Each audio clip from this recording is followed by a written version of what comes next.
예, 안녕하세요. 이지코리닷컴의 관리자이자 얄라라비에서 할리드 역할을 맡고 있는 민홍기입니다.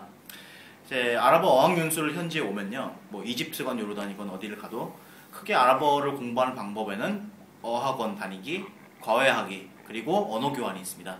그래서 여기서 이번 얄라아라비 편에서는, 그리고 이지코리닷컴 생활백서 편에서는 언어 교환에 대해서 알아보려고 해요. 그래서 언어 교환이란 게 과연 뭔지, 그 언어 교환이란 걸 얼마나 자주 하고 어디서 해야 되는지, 누구랑 해야 되는지, 그 장점은 뭔지, 단점은 뭔지, 유의될 점은 뭔지, 여러 가지 측면을 저와 그리고 언어 교환을 실제로 하고 있는 한 유학생 인터뷰를 통해서 알아보고자 합니다.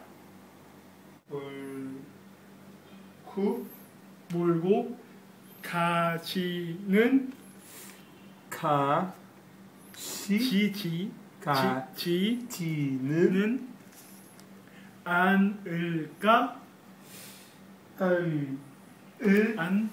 않을까? 두 개? 두 개. 네. 안녕하세요. 카이로의 김선비, 이집트코리아 관리자 김성대라고 합니다. 예, 오늘은 그 얄라아라비 그리고 이지코리닷컴 생활백서에서 언어 교환을 다루려고 하잖아요. 네. 그래서 언어 교환을 지금 누구랑 하고 계신지 먼저 말씀해 주시겠어요? 지금 현지 2명 친구랑 같이 하고 있어요. 한 명은 사이드라는 친구고 한 명은 해갈이라는 친구인데요. 지금 학원 수업이 오전에 끝나는데 오전에 끝나고 좀 독학할 시간을 갖고 그 이후에 저녁 시간에 2시간 정도 언어 교환을 하고 있습니다. 그러면은 언어 교환 장소는 보통 어떻게 선택을 하시나요? 장소 같은 경우에는 저희 집에서 할 때도 있고요. 그리고 밖에서 거리의 아우아집이나 아니면은 코스타나 실란트로 같은 커피숍에서 할 때도 있습니다. 네, 그럼 첫 번째 질문은 네. 그러니까 언어 교환의 장점이 뭐라고 생각하세요? 언어 교환의 장점이라고 한다면 아랍어를 한국에서 공부하는 게 아니라 아랍 현지에 와서 공부하는 그 장점을 가장 잘 살릴 수 있는 게 언어 교환이라고 생각합니다. 그 실례로 그 학원에서 그 아랍어가 언어 공부잖아요. 고시 공부나 취업 공부가 아니고. 그래서 이걸 실제적인 생활에 활용을 해야 되는데 단순히 어학원하고 뭐 과외만 왕래하다 보면은 그 언어를 배운 내용들을 활용하는 데 좀 문제가 있을 수가 있잖아요. 그래서 실제 또래 친구들을 만나면서 현지 실생활에서 쓰는 언어를 배워보고 또 그런 것들을 활용하면서 배울 수 있는 그 장점이 굉장히 크다고 생각합니다. 그러면 이제 언어 교환을 할 때 예. 유의할 점은 뭐라고 생각하시나요? 일단은 그 언어 교환에 분명한 스케줄 같은 것들을 마련해 좀 놓지 않고 그냥 오늘 시간 되니까 그냥 만나자 이런 식으로 하다 보면은 그것들이 굉장히 늘어지기 쉽거든요.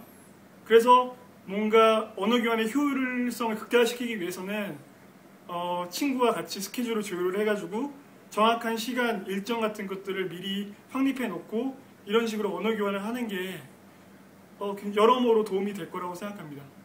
더불어서 너무 정치적이거나 종교적인 그런 민감한 사항들을 서로 얘기하다 보면은 이와 관련해가지고 여러 문제가 발생할 수 있기 때문에 그런 것들은 적절히 피해가지고 대화를 나누는 게 좋을 것 같고요. 예, 제가 생각하는 언어 교환의 최대 장점은 바로 공짜란 겁니다. 이때쯤 되면 이렇게 이 인간 뭔가 싶을 수도 있겠지만 사실 아랍어를 한국에서 1시간 과외하면은 보통 3만 원에서 4만 원이야. 원어민 과외를 하면은 그거를 공짜로 배우는 겁니다. 그러니까 내가 1시간을 영어나 한국어를 가르쳐주고 1시간 아랍어를 배웠을 때 그 어떤 시간 비용 절약 효과랄까요? 이런 게 굉장히 커요. 그래서 언어 교환은 공짜라는 점이 가장 큰 장점입니다. 제가 생각하기는. 두 번째는 이제 김성대 관리자님이 언급을 해주셨던 대로 이제 문화 교류, 즉 어떤 그 살아있는 언어를 배우고 살아있는 문화를 배울 수 있다는 게 또 언어 교환의 또 큰 장점이기도 하고요. 또한 이제 이렇게 현지 생활에 특히 초기에 적응할 때는 아무래도 가기 어려운 곳들 있잖아요. 서민 지역, 막 재래시장 이런 데 이렇게 사실 갈 엄두를 내기가 쉽지가 않은데 친구들과 함께 여러 곳을 돌아다니면서 이렇게 평소에 관광객이나 아니면 교민분들이 이렇게 쉽게 가기 어려운 장소들에도 쉽게 갈 수 있고 또 이런 곳에서 어떤 새로운 또 현지 생활의 면모들을 체험할 수 있는 것도 또한 이제 언어 교환의 장점이라고 생각합니다.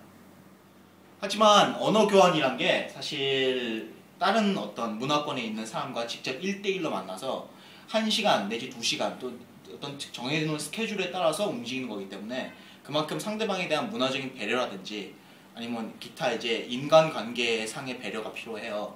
그래서 유의할 점이라고 하면 첫 번째는 제가 가장 중시하는 첫 번째는 역시 돈입니다. 친구 간에 금전거래하지 마세요. 특히 이 친구가 예컨대 자기 아버지가 제가 아는 사람이 관광업계에 있는데 뭐 투어리즘 컴퍼니 운영하는데 이렇게 뭐 내가 나 통해서 해주면 싸게 해주겠다 이런 거 좋죠. 친구 간의 호의긴 한데 그렇게 하면서 금전거래를 하다 보면 꼭 마음 상할 일이 있을 수가 있어요. 즉 가능하면 언어교환 파트너는 친구로서 그리고 간간히 뭐 커피 사주고 뭐 이런 걸 할 수 있어도 그 뭐 돈이 막 200불, 300불이 왔다 갔다 하는 그런 관계는 하지 마십시오. 그리고 두 번째는 언어 교환을 하는 데 있어서 제가 아까 김성대 관리자님 말씀하셨던 대로 정치와 종교 얘기는 가능하면 하지 마세요. 어차피 타협점도 없고 접점도 없을 가능성이 많거든요. 잘못하면 친구 관계가 틀어질 수도 있고. 그러니까 가능하면 정치와 종교, 즉 뭐 국내 정치, 이집트 국내 정치 내지 중동 국가 국내 정치와 그다음 이슬람교 내지 기독교 이런 종교 얘기는 가능하면 피하시는 게 좋습니다. 기타 또 이제 유의할 점이라고 하면요. 사실 이제 남자다 보면은 아무래도 여기가 좀 성적으로 보수적인 사회다 보니까 남자다 보면은 남자 언어 교환 파트너를 많이 만나게 되고 여성이면은 여성 언어 교환 파트너를 많이 만나게 돼요. 당연히 지극히 정상적이고 자연스러운데 문제는 그렇게 되면 순수하게 언어 배우는 입장에서 보면은 아랍어의 여성 어미 활용 변화 내지 남성 어미 활용 변화를 연습할 수가 없게 됩니다. 근데 이게 실제로 나중에 통역 상황이라든지 아니면 나중에 뭐 말을 해야 될 상황에서 나와 다른 이성을 만났을 때 말문이 막힌 경우가 생겨요. 심지어 그러다 보니까 언어 학습의 어떤 효율을 위해서라도 반드시 이성의 파트너를 그러니까 문화적으로 적절한 방법을 찾아서 만나는 것도 또한 언어 교환하는데 굉장히 유의할 점이라고 저는 생각을 합니다.